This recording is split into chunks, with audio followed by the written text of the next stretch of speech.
Boa tarde para todos. Eu queria apresentar o palestrante de hoje, o Dr. Paulo César.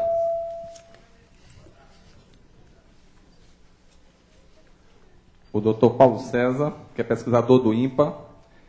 Ele é PhD em matemática,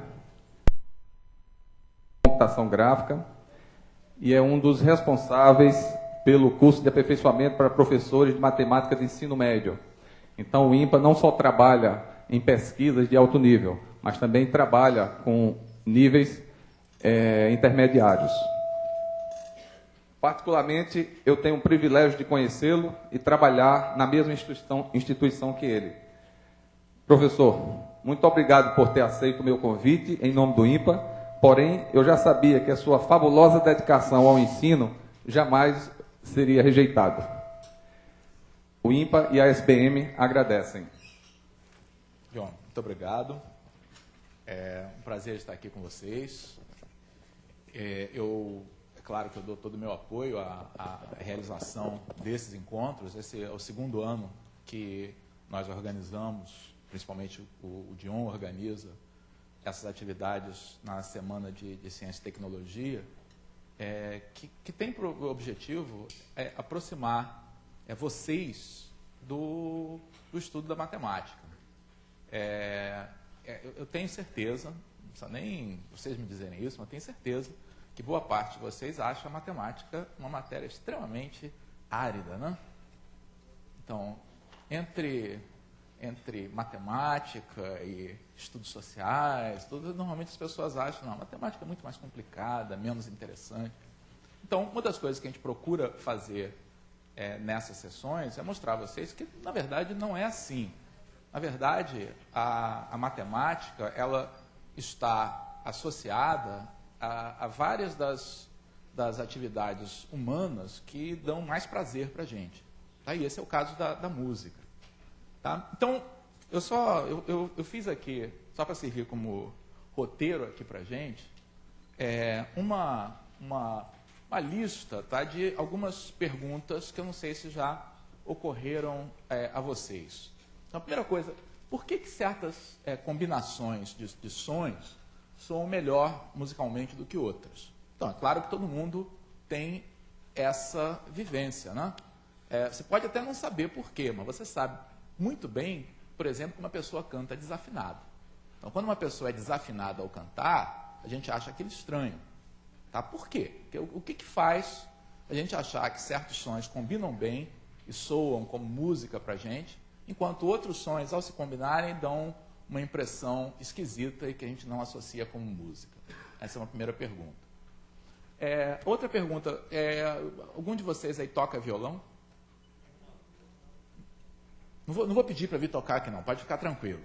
Quem que toca violão? Um toca violão, quem mais?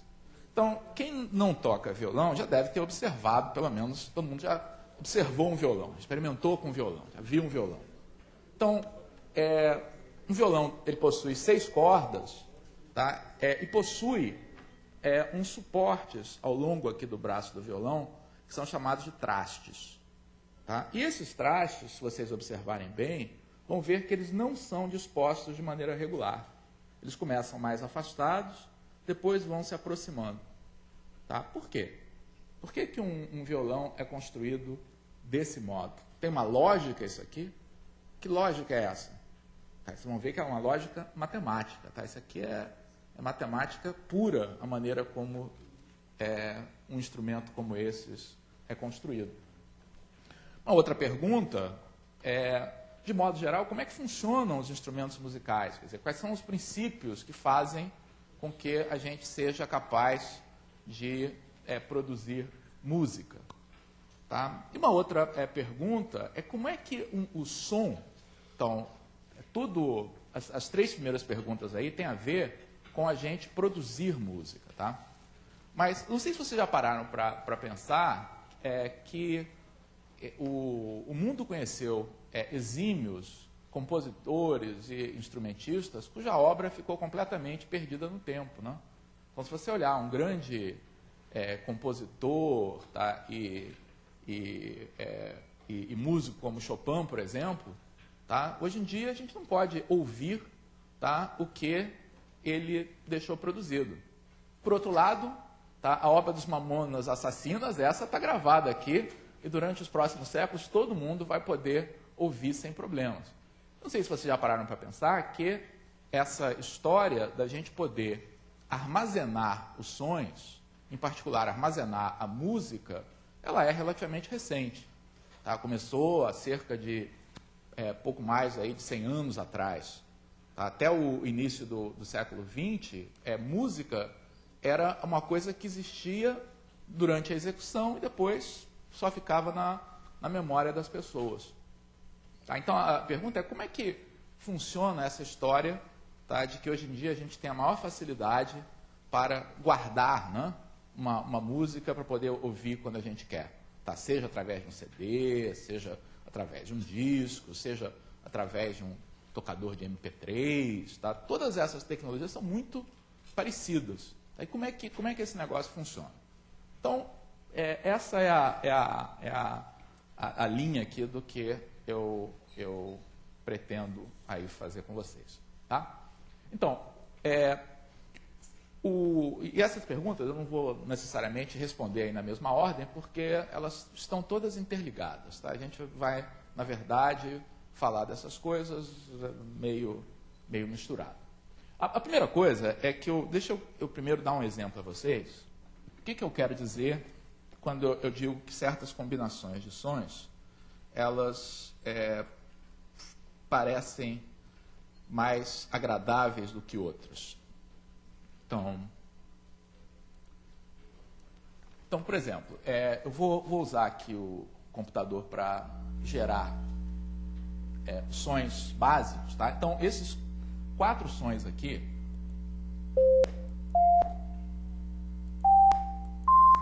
esses 4 sons são os sons originais, tá? Os sons básicos da criação musical. Então, os gregos, quando começaram a fazer sons, tá? Já aí vários séculos antes de Cristo, os primeiros instrumentos que eles construíram combinando esses sons aqui.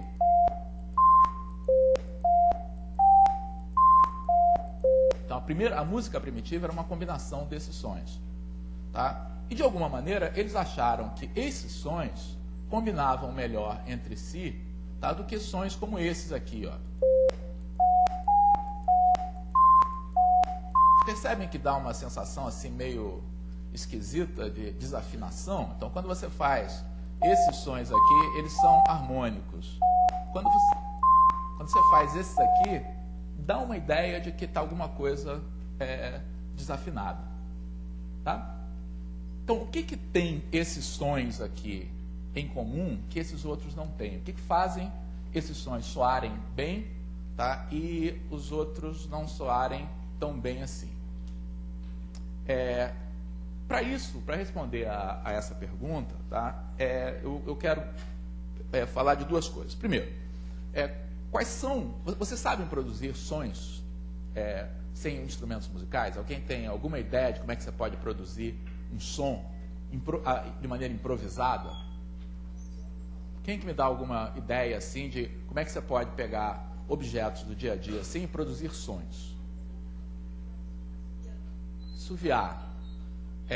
Alguém já fez a experiência, por exemplo, de abrir uma caneta e soprar e fazer um som, fazer uma espécie de um...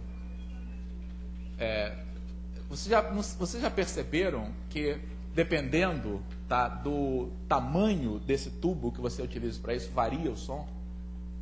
Então, isso foi o que os gregos descobriram lá há vários séculos atrás, tá? Vários milênios atrás, tá? De que, variando, se você pegar um tubo, tá? Que pode ser uma caneta, pode ser um pedaço de bambu, tá? E você varia o diâmetro e o comprimento desse tubo, tá? Você varia, tá, o som que está sendo produzido. Tá?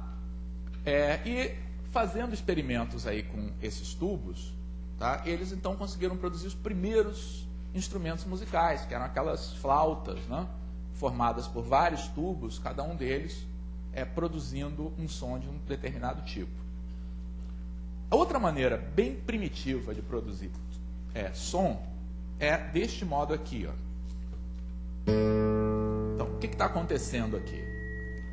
Então, ambas as manifestações são manifestações do mesmo fenômeno, né?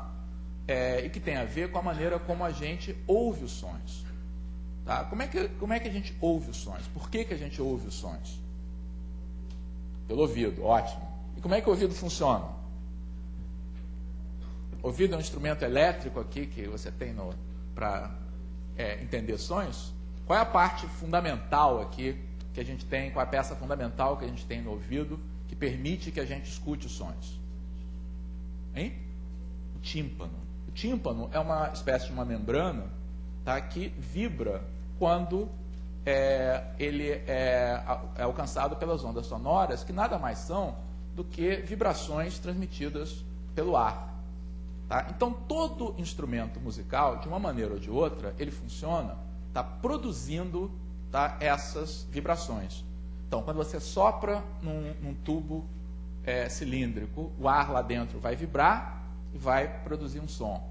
Quando você pega um violão e toca numa corda, então a corda vibra, tá? Essa vibração é transmitida para o ar, tá? E chega no seu ouvido e é percebida como um som. Tá? Essa combinação de sons que vocês viram aqui, ela corresponde a você fazer determinadas operações aqui no violão. Então, não são exatamente os mesmos sons, mas está na mesma posição relativa. Você fazer algo assim. Percebem como é a mesma combinação? Tá? Soa da mesma maneira. Tá? E como é que esses sons são produzidos? Eu peguei a mesma corda, tá? E pressionei essa corda em determinadas posições. Tá? O que acontece quando eu pressiono a corda em determinadas posições? Eu faço com que o pedaço da corda que vai estar vibrando seja modificado. Então, quando a corda não está apertada, ela vibra por inteiro. Mas quando eu aperto aqui no quinto traste, tá, apenas esse pedaço de cá, tá, ele vai vibrar. Tá? Então, a maneira como esses trastes são colocados é para garantir que esses pedaços, tá, de corda, tá, que vão vibrar estejam numa determinada proporção. Tá? Eu gostaria de pedir ajuda aí de 2 voluntários, tá, para a gente fazer uma medição e ver quais são esses pedaços. Tá? Será que duas pessoas viriam aqui para me ajudar? Hein? Senão vou ter que pedir para o Fabinho. Vem, por favor. Mais uma pessoa, vem. Outro aqui, por favor. Não tem problema, podem vir 3 aqui, não tem problema. Eu vou precisar que alguém anote esses números aqui. Então, um vai para o quadro, para escrever. Pode ser, você vai para o quadro. Tá? E vocês 2 aqui, olha, a tarefa é a seguinte. Nós vamos medir quanto é que mede a corda inteira, tá? E depois, quando ela está apertada nessa posição e nessa posição. Tá? Então, vamos lá. Primeiro, meçam aqui a corda inteira. Aqui, ó. Vejam aqui. Vejam quanto é que vai dar essa medida. Não, até aqui. Ó. Tem que ser até o lugar que ela fica parada. E a colega, qual é seu nome? Ingrid. A Ingrid vai anotar. Pode ser aproximado, não tem problema não. 65,5, Ingrid. Então, escreve aí. Um número é 65,5. Essa é a corda inteira. A outra medida que eu quero que vocês façam é aqui, ó, do quinto para o final. 49,5.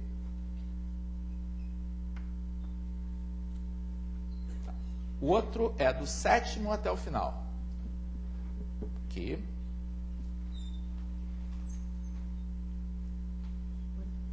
— 44,5, Ingrid. E finalmente, aqui desse 12º até o final.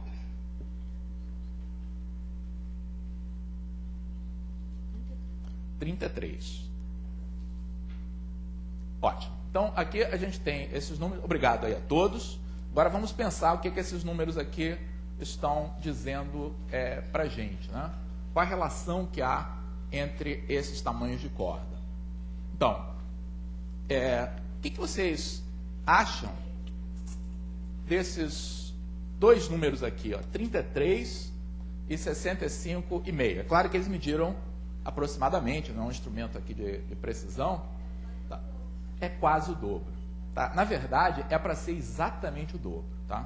Então, a posição em que esse 12ª posição está, ela fica exatamente na metade da corda. Qual é o efeito disso? Quando isso acontece, olha, a gente tem dois sons, não sei se vocês estão ouvindo, que a gente percebe, na verdade, como sendo a mesma nota musical. Tá? O que acontece, depois a gente vai ver aqui no computador, é que um som tem exatamente o dobro da frequência do outro. Eu vou explicar daqui a pouco que história é essa aí de frequência. E são percebidos, tá, como sendo a mesma nota musical. Então, esse é o primeiro fato fundamental que os gregos lá atrás descobriram. Então, quando você tem uma corda, tá, ou quando você tem um instrumento de sopro, tá, e você reduz ou o comprimento da corda à metade, tá, ou o comprimento do tubo desse instrumento de sopro à metade, o efeito é produzir um outro som, não é o mesmo, tá, é mais agudo, tá, mas que corresponde, é percebido pela gente de alguma maneira como sendo a mesma nota musical. Tá? Então, uma maneira importante aí que aparece em todos os instrumentos é essa, tá? É você ter sons que se repetem, gerando a mesma nota mais aguda. E para você fazer isso num instrumento de corda, tudo que você tem que fazer é reduzir, tá, o comprimento da corda à metade. Tá? E esses outros números aqui, então, esse aqui, a gente percebe que isso aqui é aproximadamente 1/2 do 65,5, é aproximadamente a metade. Tá? Será que vocês conseguem descobrir que frações aproximadas, tá, esses outros números, 44,5 e 49,5, representam lá do total? Bom, assim, sem calculadora, tá, e tudo não é muito simples, tá? Mas não é difícil a gente fazer as contas, tá, e perceber que isso aqui representa aproximadamente 3/4 de 65,5. Tá? Vamos facilitar a nossa vida aqui. Vamos colocar essa medida, tá, como sendo 66. Tá? Então, se a gente calcula 3/4 de 66, Fabinho, quanto é que dá isso aí?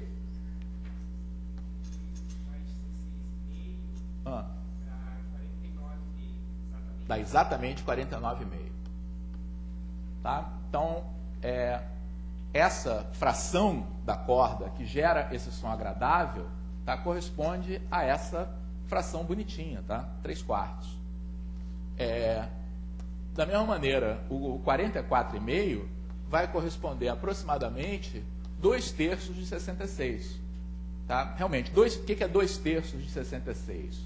1/3 de 66 é 22. Logo, 2/3 de 66 é 44.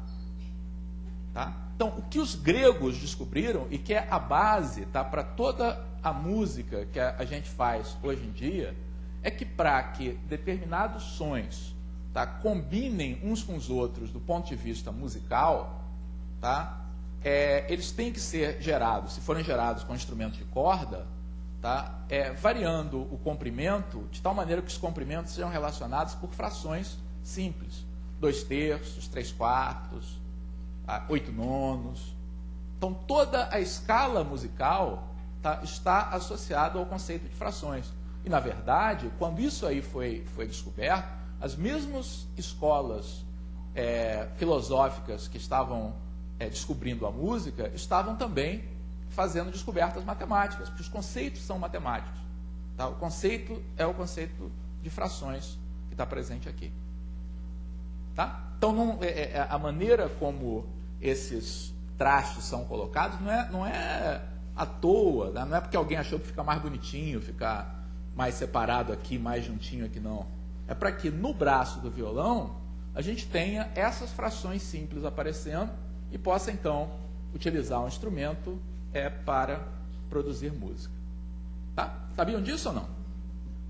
Então, quem no futuro for aprender violão, for tocar violão, vai ter sempre é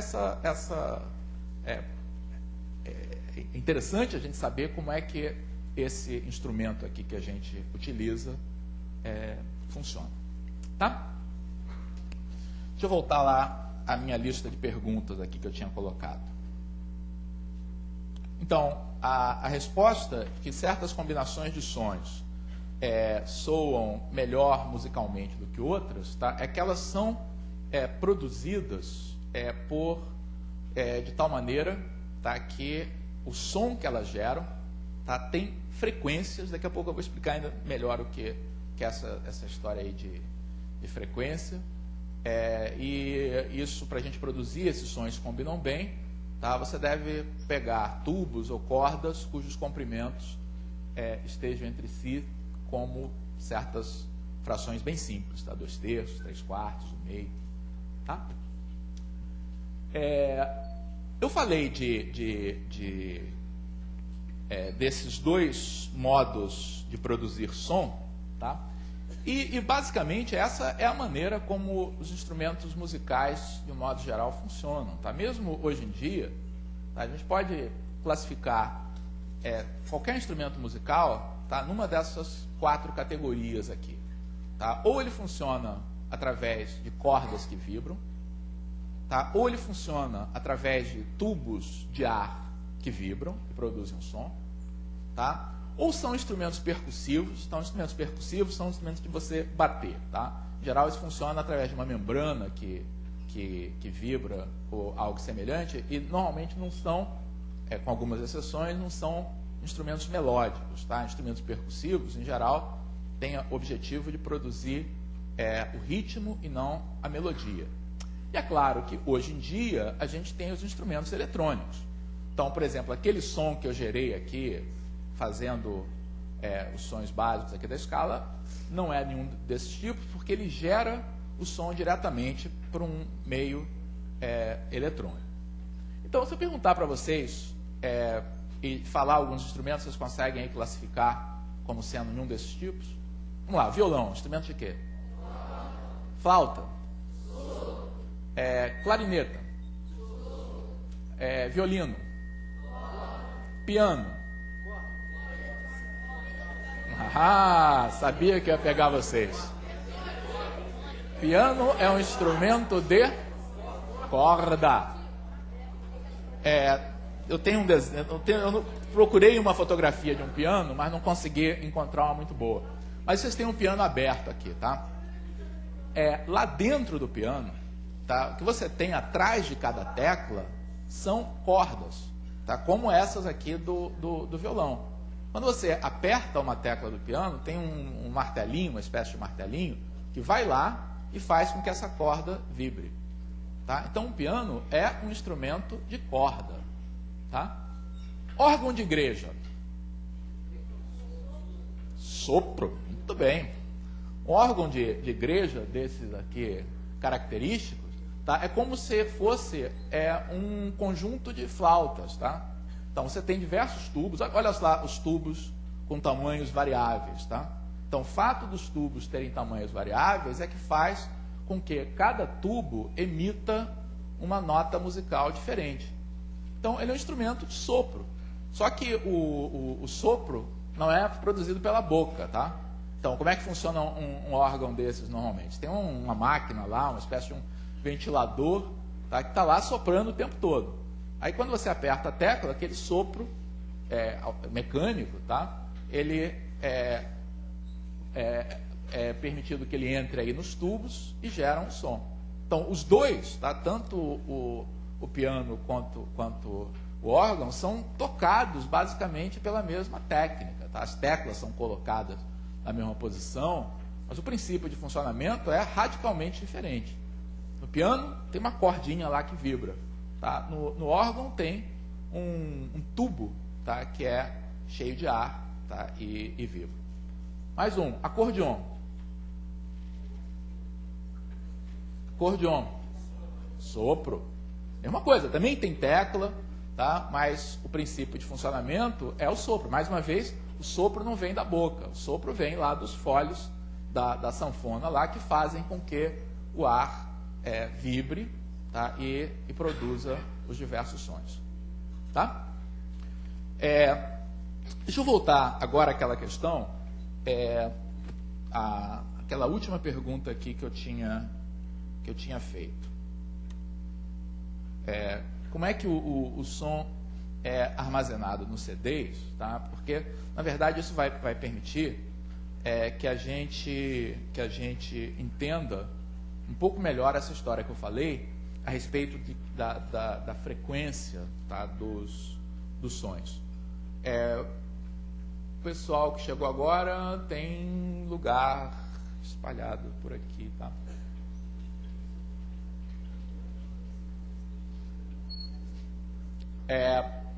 Então, conforme eu estava dizendo aí para vocês, até, digamos, 100 anos atrás, som, música, era uma experiência que era vivida uma só vez, tá? E depois ficava só na memória, tá? Não tinha como você armazenar, tá, o resultado daquela experiência. Tá? Até que, na passagem aí do século XIX para o século XX, começaram a aparecer instrumentos para guardar o som. Tá? Então, todo mundo já deve ter ouvido falar. Você sabe o que é um disco? Não é CD, não. Disco de vinil. Tá? Todo mundo já viu isso aqui?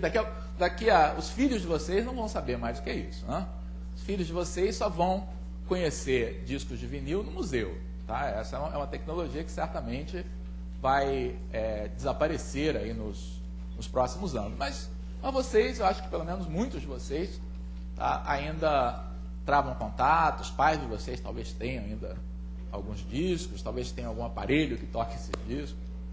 Então, nessa primeira tecnologia, tá, a maneira como esse negócio funcionava, basicamente, tá, é substituir, tentar imitar como é que funciona o nosso ouvido. Tá?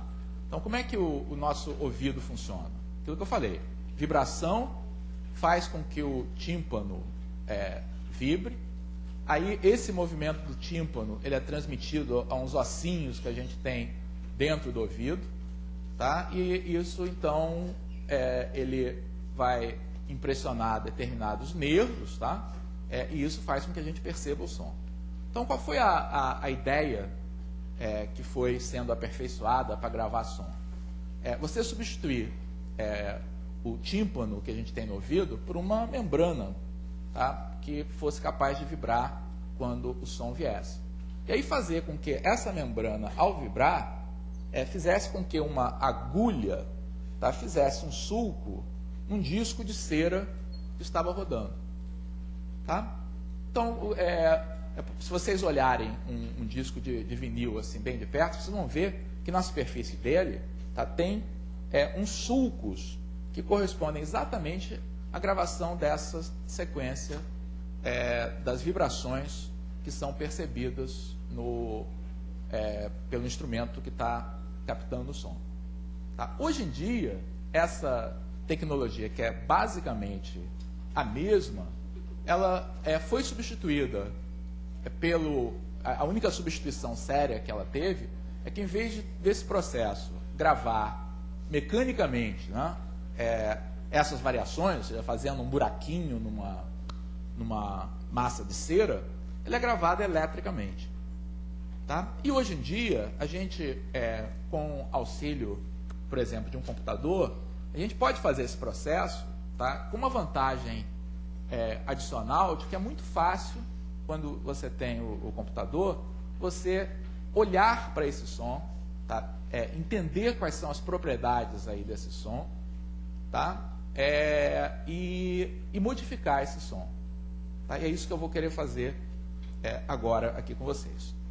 Então, eu disse para vocês, tá, que quando eu toco essa corda solta e depois eu toco essa corda presa nessa posição, tá, que isso corresponde a gente pegar o mesmo som, tá, mas nesse caso não é o mesmo som, é a mesma nota musical, a corda foi reduzida à metade. Eu estou o tempo todo dizendo que esse som vai ter o dobro da frequência do outro. Tá? Então vamos tentar ver o que isso significa. Então o que eu vou fazer, eu vou gravar esses dois sons para a gente ver qual é a diferença. Tá? Vocês já viram um som antes? A gente está muito acostumado a ouvir sons, né? Agora vocês vão ver sons. Tá? Sons podem ser vistos também, conforme vocês vão ver. Então, se eu conseguir aqui achar o programa. Então, eu vou fazer duas gravações. Vamos ver se isso aqui funciona bem.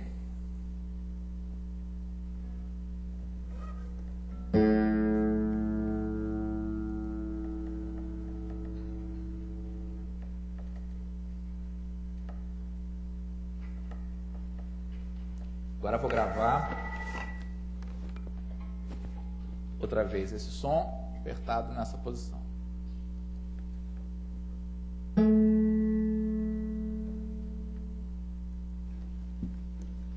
Então vamos lá, vamos olhar esses sons, ver se a gente entende por que um é diferente do outro.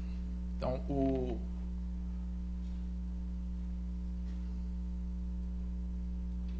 botar esses dois aqui lado a lado para a gente poder ver.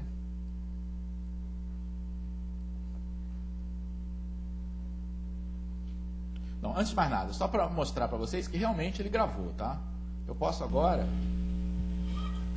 O som está gravado aqui no computador.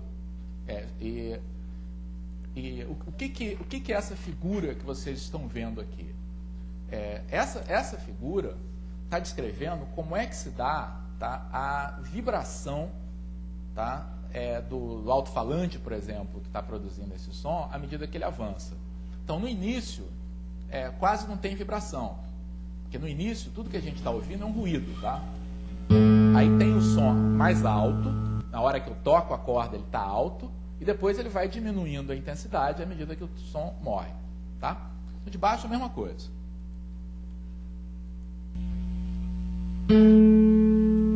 Ok? Agora, para a gente entender melhor como esses sons são, tá? Vamos olhar para esses sons mais de perto, tá? Então, eu vou pegar esse som aqui e vamos olhar como é que ele é na verdade. Então, aquilo que a gente estava olhando como uma massa uniforme, na verdade não é, tá? Esse som, ele é formado por uma oscilação, tá? O que esse gráfico significa, cada vez que a gente vai aqui para cima, é como se a membrana fosse para um lado, cada vez que a gente vai para baixo, é como se a membrana, a corda, fosse para o outro lado. Tá? Então, o que a gente tem é um movimento de vai e vem, tá? Que a gente não percebe, mas o computador percebe. Tá? Vou fazer a mesma coisa aqui com o outro.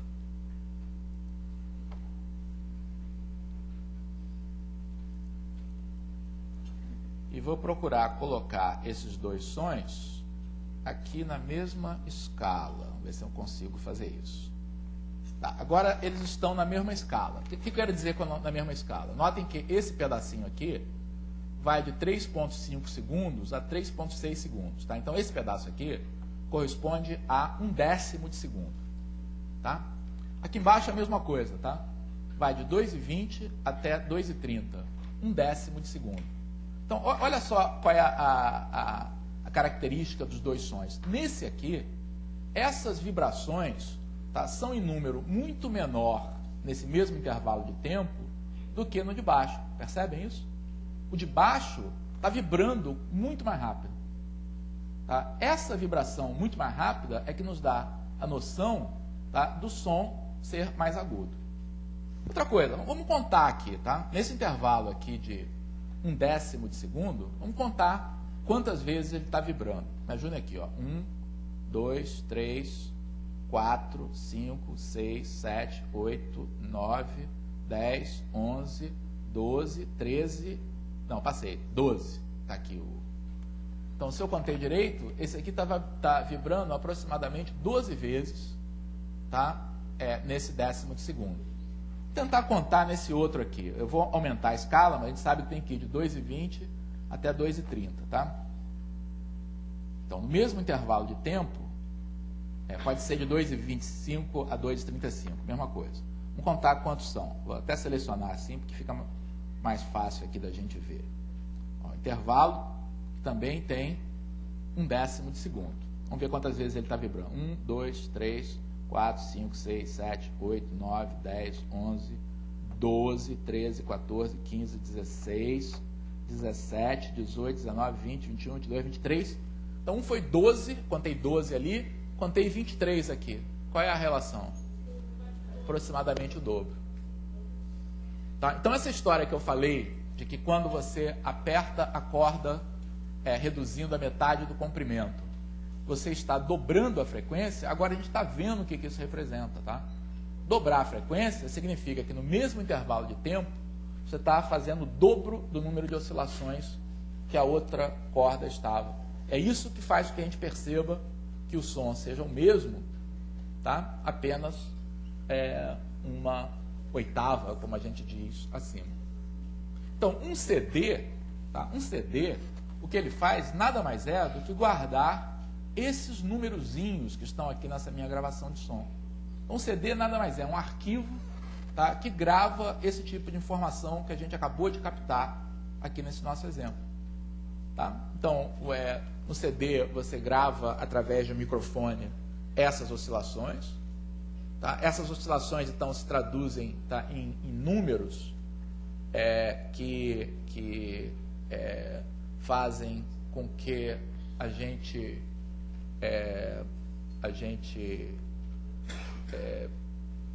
registre, tá, onde é que vai estar a posição da nossa membrana que vibra, se vai estar para frente, se vai estar para trás. Tá? E depois, lá no nosso aparelho, tudo que a gente faz, tá, é reproduzir essa mesma sequência de sons. Tá? Então, não tem mistério, não. Um CD, o que ele guarda são esses mesmos números que a gente está armazenando aqui. Tá? Deixa eu fazer um outro experimento aqui com vocês, para ver como é que essas características aqui do som, tá, elas, a gente pode modificar usando esse tipo aqui de instrumento. Então, eu queria uma menina voluntária aqui, eu quero gravar a voz aqui para a gente modificar. Na verdade, eu quero uma menina e quero um garoto mais velho com voz mais grossa. Quero uma voz fina e uma voz mais grossa. Pode vir. Não? Olha, já veio aqui um voluntário. Então, você vai... Pode ficar mesmo. Você vai falar aqui nesse microfone, tá? Fala o que você quiser. Cuidado que você vai falar, mas pode falar o que você quiser. Vamos deixar ele gravar aqui a voz dele. Pode falar. Boa tarde. Tá bom. Ok. E a menina? Uma voz agora feminina aqui. Uma voz feminina aqui. Nenhuma?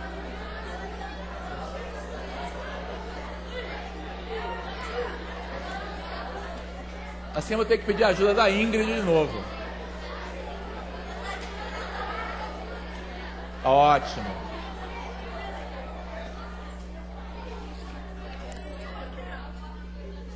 Fala qualquer coisa.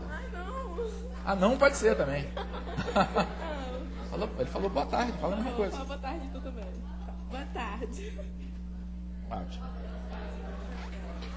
Obrigado. Então, gente. Então vamos aqui ouvir o que a gente gravou. Boa tarde. Pode ser.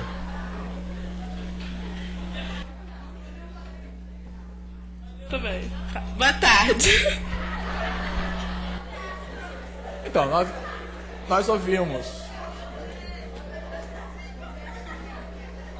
uma voz grossa, tá? E uma voz fina. Mas nesse universo, tá? Essas coisas são todas relativas, a gente pode mudar isso. Então eu posso pegar a voz da colega, qual é o seu nome mesmo? Andressa, tá? E a gente pode modificar as características aqui da voz.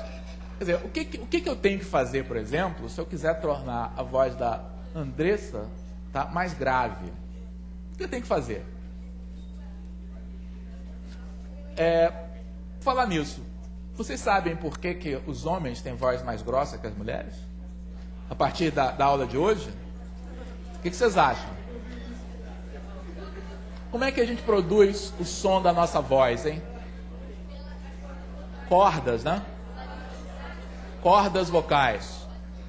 Quem que vocês acham que tem cordas mais longas? Tá? Os homens ou as mulheres? Os homens são maiores que as mulheres de modo geral. Então tem cordas vocais mais longas. E conforme vocês viram, peraí, gente. Quanto mais longa é a corda, mais grave o som é. Tá? Então é por isso que os homens de modo geral têm a voz mais grave que das mulheres, porque é uma corda como a do violão que é mais comprida, portanto tem um som mais grave.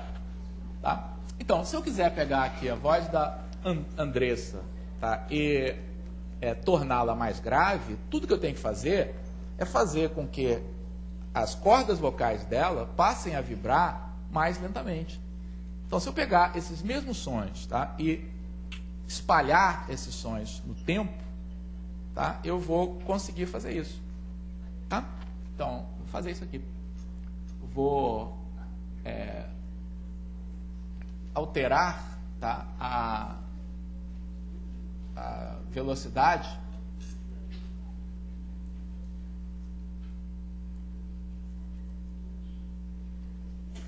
Então, olha o que aconteceu. Figura alargou, tá?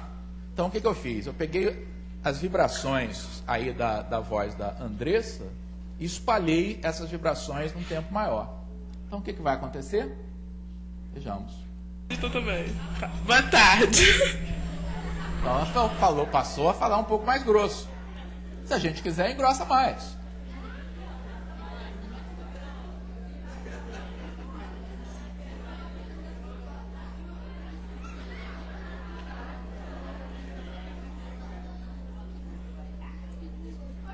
Tudo bem.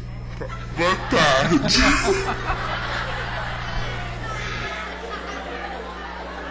Viu?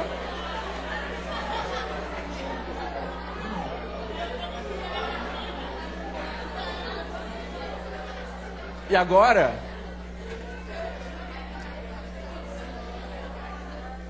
adivinhe o que eu vou fazer com a voz do nosso colega Felipe. Eu vou pegar a voz do Felipe, que originalmente estava assim, né? Boa tarde. Pode ser. E vamos fazer o contrário com a voz dele, né?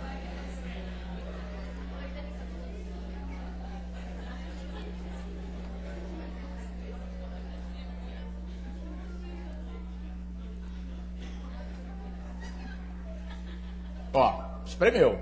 O que acontece quando espreme? Vai vibrar com mais velocidade, tá? E, portanto, vai ficar mais fino. Então, vamos ver como é que vai ficar a voz do Felipe. Boa tarde. Foi pouco? Foi pouco? Foi meio pouco, não? Vamos fazer mais.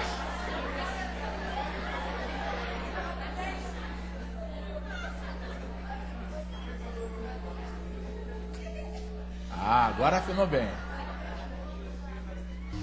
Boa tarde.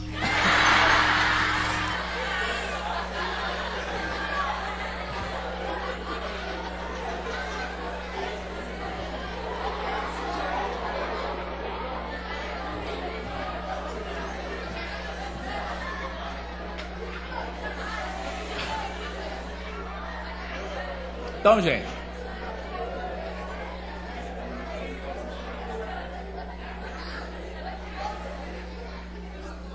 então isso que vocês veem, por exemplo, nos programas, tá? Em que se altera a voz das pessoas, etc. Tá? Tudo isso é muito fácil de fazer quando você tem, tá? esse tipo de representação. O que eu fiz aqui foi uma das alterações, tá? Que é alterar essa velocidade. Mas eu posso fazer outras coisas aqui. Deixa eu ver se eu consigo voltar a voz do Felipe aí como era antes. Não sei se eu vou conseguir.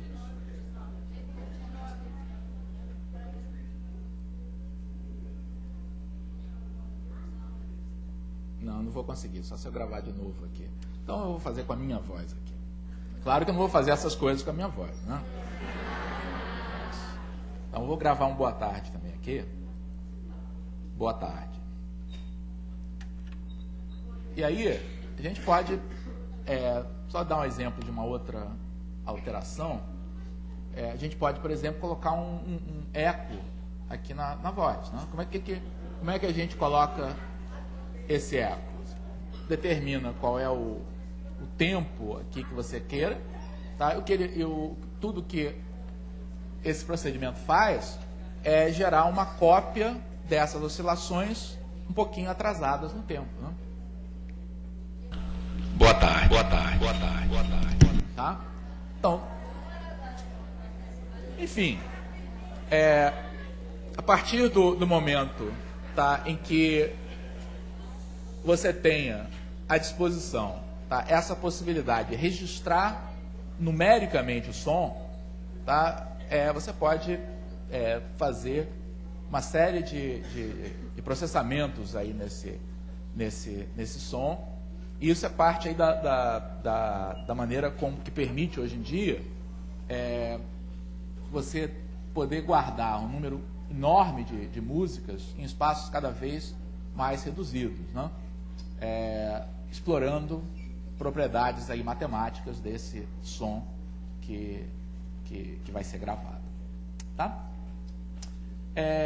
Muito bem. Então eu acho que agora seria interessante ver se vocês têm dúvidas, questões, perguntas, para a gente conversar um pouco mais, aí, se for o caso.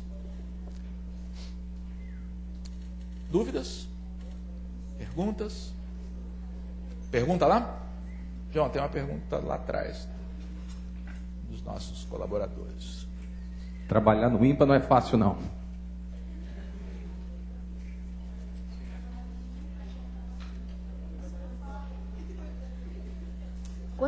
Quando uma pessoa fica muda, ou com uma doença, problema nas cordas vocais, qual a alteração que acontece nas cordas vocais?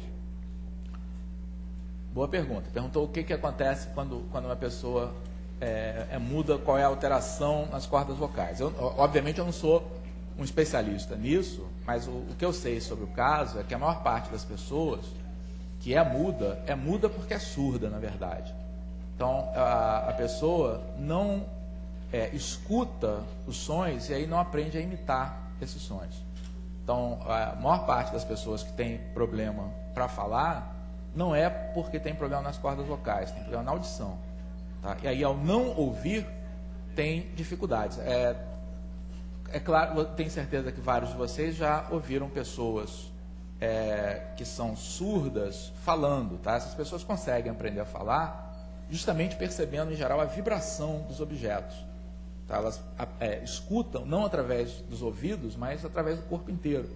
Tá? E aí, o som da voz dessas pessoas é um pouco estranho, exatamente porque elas não têm como escutar o próprio som e não têm como aprender a melhorar o som que estão emitindo. Tá? Ninguém mais? Tem uma pergunta lá atrás, não? A gente chega lá. Deixa com o auxiliar lá atrás. Roger ajuda.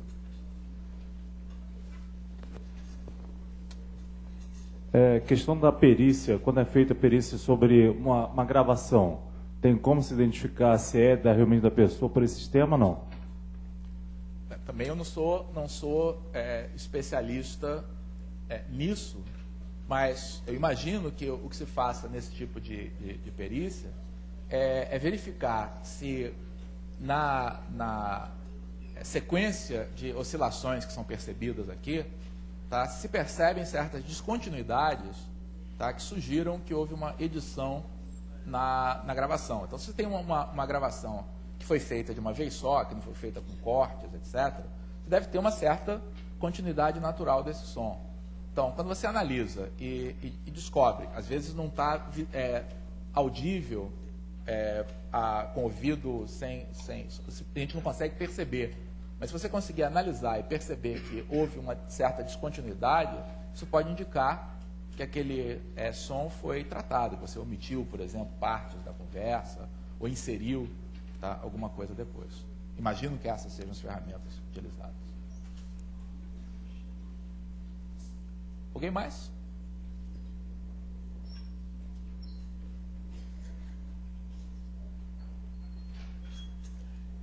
Para o pessoal que usa computador, quer dizer, esse programa que eu estou utilizando aqui é um programa que você encontra gratuitamente na internet. Tá? Então, esse Audacity. Então, esse aqui, ó, Audacity. Uma espécie de um trocadilho com áudio, tá, e audácia, imagina.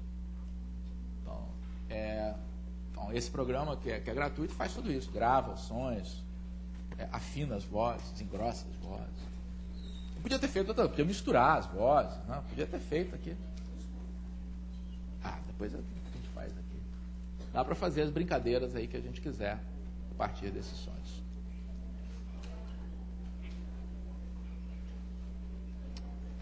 Algo mais?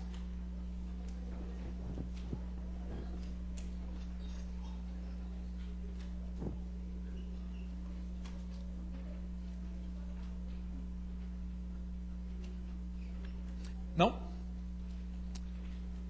Então, eu gostaria de agradecer a todos aí pela presença.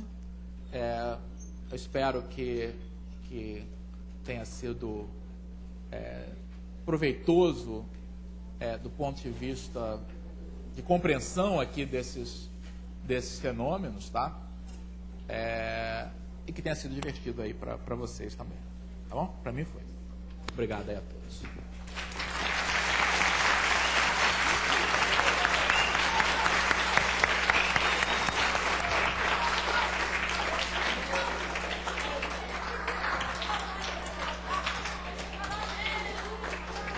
Atenção, pessoal, só para encerrar aqui, eu gostaria de identificar os coordenadores das escolas.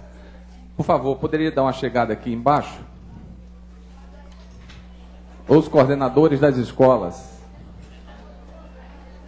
Eu queria agradecer a presença da Escola Municipal Souza Carneiro, Levi Miranda, Silveira Sampaio, Francis Haim, Instituto Benjamin Constante e a Cereja, Cooperativa Educacional da região de Jacarepaguá. Aos coordenadores, aqui embaixo, por favor.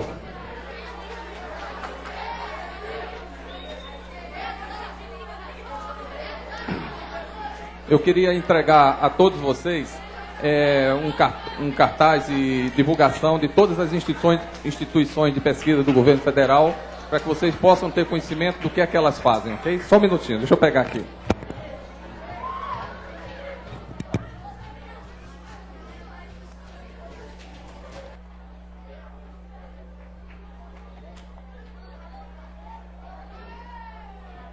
Primeiro... Professor Souza Carneiro. Atenção, a apresentação aqui, gente.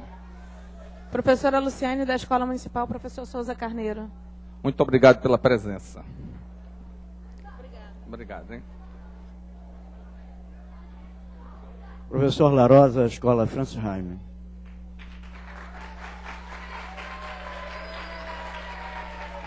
Muito obrigado pela presença.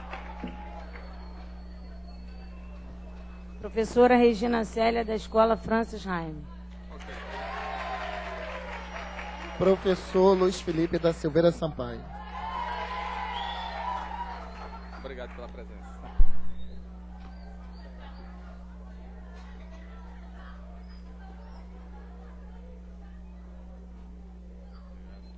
Professor Sérgio Luiz, da Escola de Jornalismo Cássio Castelo Branco.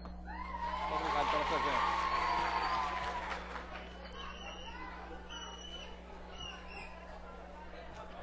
Professor Márcio, da Escola Levi Miranda.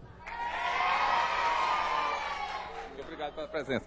Mas eu estava contando com 5 escolas, vieram 6. Que ótimo. Eu entrego depois a Cereja, que é a representante da Cereja, Cooperativa Educacional. E fica de novo pendente para a senhora. Obrigado, pessoal. Obrigado, pessoal, pela presença.